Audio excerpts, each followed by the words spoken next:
Bom, deixa eu dar aqui uma boa noite, tá? Esse boa noite vai em especial para meus alunos do terceiro ano da Escola Estadual Rui Barbosa, tá? É em especial para eles, mas claro que outros alunos vão poder utilizar esse vídeo, né? Até porque eu tenho vários alunos em outras escolas, tá? Então vai um abraço especial para vocês do terceiro ano A e terceiro ano B, tá? Eu acho que também a minha turma do nono ano do João Evangelista vai usar esse vídeo, tá? Acho. O senhor vai olhar depois com mais calma. Tá? Bom, como está na apostila, como está na atividade, Revolução Russa. Está lá a Revolução Russa, né? Símbolos do comunismo, foice, martelo, está lá, né? Por favor, gente, são símbolos aí, não pensa que o professor, né? O professor não tem medo desses símbolos, o professor é até simpático com esses símbolos, tá? Posso posteriormente explicar a simbologia desses das duas imagens. Tem uma simbologia, tá? Não tem nada de diabo, essas coisas, mas fica para depois, tá? Até porque nós não vamos falar da Revolução ainda, nós vamos falar da Rússia antes da Revolução, né? É sempre bom a gente fazer uma explanação, né? Quando a gente estava em sala de aula eu fazia muito isso aí, né? França antes da Revolução, Brasil antes da ditadura, Brasil antes da independência. Interessante, né? Os grandes acontecimentos históricos não são assim, pegadinha do Silvio Santos. Você está andando lá na praça, pá, começa a Segunda Guerra Mundial, campo de concentração, bomba atômica de Hiroshima. Não é assim a história. A gente sabe que existe todo um campo, que as coisas vão ocorrendo, os fatos vão se desenrolando, tá? Então, eu vou tentar nessa primeira aula expor para vocês um pouco sobre a Rússia antes de 17. 17 é o ano que a Rússia começa a sua revolução, é um ano muito importante na história da Europa, né? Tem um baita filme, ganhador do Oscar em 2019, em 1917, recomendo esse filme, eu super recomendo esse filme, é um baita filme da Primeira Guerra Mundial, né? Talvez um dos melhores filmes de guerra que eu já assisti. Né? E olha que eu já assisti muito filme de guerra, tá? O filme chama 1917, eu super recomendo. Mas vamos falar um pouquinho da Rússia antes da Revolução. Primeira coisa, bom vocês entenderem, é um país enorme, enorme. É um país que no século XIX, você fala assim Rússia, você pensa na Europa, né? Só que a Rússia é um país que tinha territórios até na América do Norte. O estado americano hoje do Alasca, no século XIX era território russo. Os americanos ali com muita espionagem, com muita diplomacia, compraram da Rússia o Alasca, né? Hoje o Alasca é um enorme produtor de petróleo. Imagina o arrependimento que os russos estão, né? Mas mesmo assim é um país com 22 milhões de quilômetros quadrados. Eu coloquei, desculpa, 22 mil. Gente, aqui não tem edição, tá? Vamos arrumar aqui. Não tem edição não. Como meu filho fala, aqui é BR. 22 milhões de quilômetros quadrados. Só para dar uma ideia para vocês, o Brasil tem 8 milhões.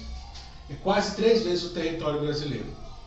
É um país que tem território em 2 continentes. Hoje são só 2, na Europa e na Ásia. Tá? É um país enorme, enorme. É o maior país do mundo, né? Eu vi uma vez um vídeo no YouTube, não sei se procede, por favor, tá? Vi no YouTube, tá? Aqui vai uma lição, não confiar em tudo que se vê no YouTube. Mas eu vi no YouTube dizendo que se a Rússia fosse um planeta, era tamanho de Plutão. Plutão, naquele país. Aquele planeta mais afastado do sistema solar, né? Aí eu sei que quem está vendo o vídeo fala, ah não, professor, ele não é mais planeta. Quando eu estudei era, deixou de ser e parece que voltou a ser, né? Plutão está meio Hamlet, ser ou não ser. Mas vamos voltar aqui para a Rússia, né? É um enorme país, tá? Só que esse país, antes de 17, ele tinha uma característica interessante. Ele tinha um atraso e um isolamento histórico. Como assim, professor?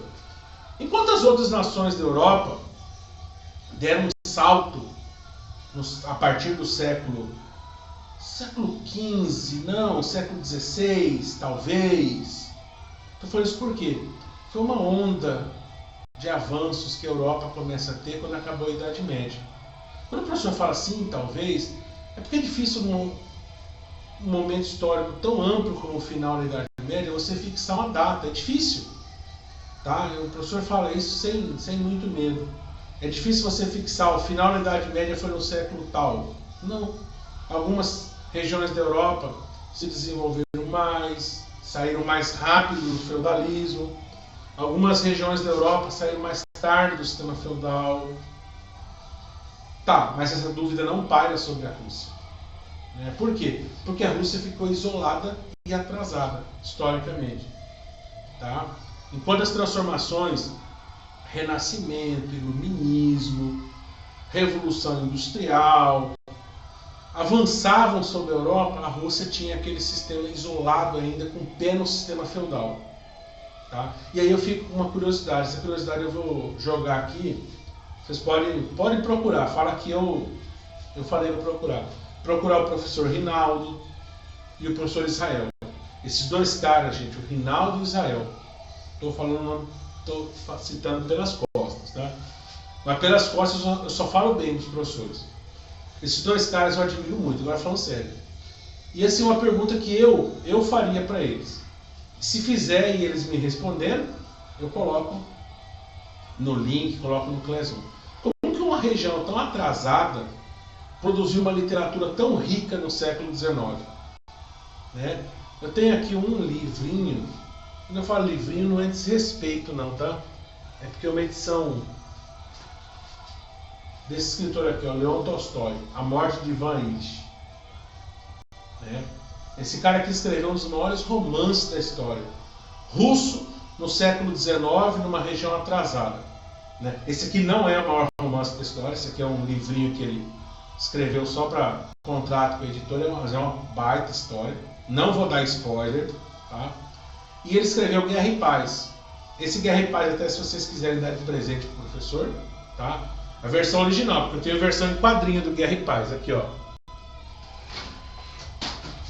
Ó, eu tenho a versão em quadrinho do Guerra e Paz, do mesmo Leon Tolstói, tá? Agora, se vocês quiserem dar para o professor de presente a versão original e na íntegra, o professor aceita o presente, né? Meu aniversário que já passou 2 de maio, tem 15 de outubro, dia dos professores, o professor aceita de presente. Guerra e Paz, Leon Tolstói, né? 2.000 páginas aí. Moçada, por que eu estou falando isso? Porque era uma região atrasada. Era uma região que ainda tinha um pé no sistema feudal. E estávamos já praticamente às portas do século XX. Você vai ter um czar. Coloquei antes da palavra czar, rei. Né? Rei. O rei tinha um título que era czar. Esse czar é uma palavra derivada de César. Né? Você vê, estávamos em pleno século XX, eles ainda tinham visão do Império Romano. O chefe de Estado, o czar, tinha um título da Roma Imperial. Isso aí simboliza um pouco a grandeza de Roma, não vamos negar isso, e simboliza também o atraso da Rússia. Eu escolhi uma figura que, se eu conseguir, eu vou colocar um vídeo lá no Classroom sobre esse cara. Gente, em pleno século XX, 1916, o conselheiro do rei era um bruxo, Rapustin. Gente, pensa numa figura histórica assim que daria um filme, sabe lá o Sobrenatural do Dinho do Sam? Esse camarada se encaixava no episódio do Rapustin. Eu vou colocar um vídeo sobre esse Rapustin. Mas eu só quero que vocês entendam o atraso, né, o retrocesso, que um bruxo era conselheiro do rei. Né? A história é filme de terror, tá? Desse Rapustin. Muito, muito louca a história dele. Mas assim, vamos entender esse atraso. Né? Um bruxo místico aconselhando um rei. E aconselhando só para fazer burrada. Né? Dessas burradas, vamos duas aqui bem interessantes. 12 anos antes de começar a Revolução, você vai ter o massacre de pessoas que foram protestar contra o rei, né? E assim, quando uma população vai para a rua protestar e quando há uma resposta das autoridades, vamos dizer, do braço armado, a polícia, o exército, isso aí cola no governante, isso aí é inegável, né? Vocês devem estar acompanhando na televisão aí os policiais lá no Recife que cegaram 2 manifestantes. Aliás, não eram manifestantes, mas não faz diferença. Não faz diferença. Está ou não a manifestação, cegaram. Isso aí não foi nada perto do massacre de 1905. Esse massacre de 1905 chama-se Domingo Sangrento.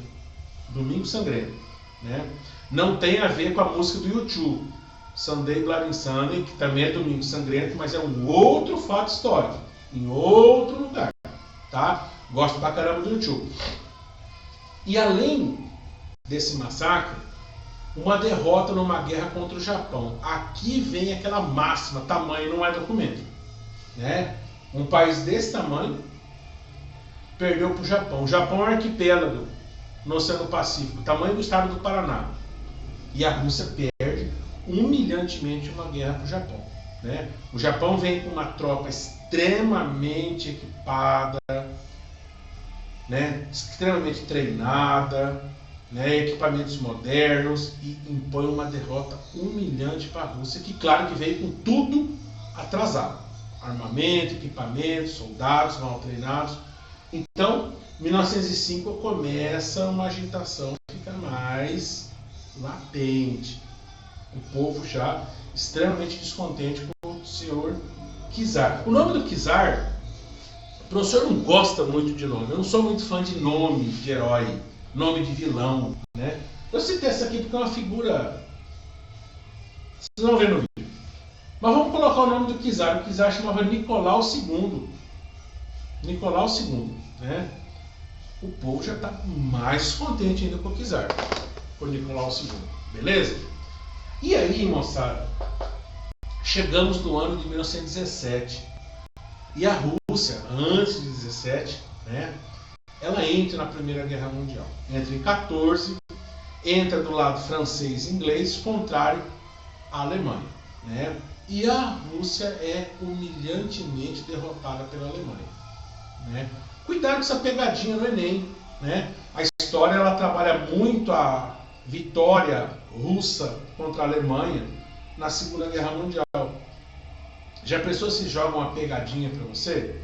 Essa derrota à Rússia perante as tropas alemãs na Primeira Guerra Mundial, a gente conhece mais a Segunda, né? Até aquele filme lá do Hitler, A Queda, explica bem a derrota alemã. Mas, alguns anos antes, melhor dizendo, 22 anos antes, a Rússia é humilhantemente derrotada e tem que sair da guerra. E sair aceitando as imposições da Alemanha. Perda de território, né? Assinaram um acordo de paz ali meio que com a corda no pescoço. Quando a Rússia sai do conflito, gente, vamos usar aqui um termo bem, desculpa até a grosseria, mas azedou o capim no bucho da vaca. Isso aí quer dizer o quê? A revolução vai começar. Todas essas somas de descontentamentos, elas trouxeram para esse momento aqui.